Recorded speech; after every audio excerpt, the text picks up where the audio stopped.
দর্শক, এবার Rangpur medical college হাসপাতাল থেকে সহকর্মী রবিউল ইসলাম জানাচ্ছেন সেখানকার হামের সর্বশেষ পরিস্থিতি।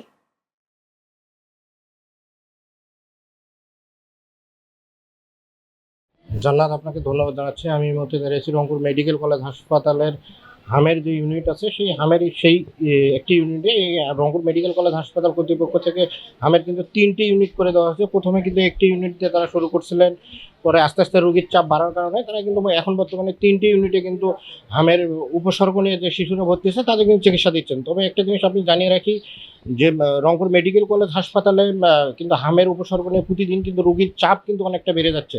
আমরা হয়তো মনে করি, সবাই হয়তো বিশেষজ্ঞরা চিকিৎসকেরা মনে করছিলেন যে টিকাদানের কর্মসূচি শেষ হয়ে গেলে হয়তো হামের উপসর্গ নিয়ে রোগীর চাপ কিছুটা কমবে, কিন্তু রংপুর মেডিকেল কলেজ হাসপাতালে এই মাসেও যে মারা গিয়েছেন, টোটালে কিন্তু এই মাস সহ কিন্তু 5জন শিশু কিন্তু হামের উপসর্গ নিয়ে মারা গেছেন।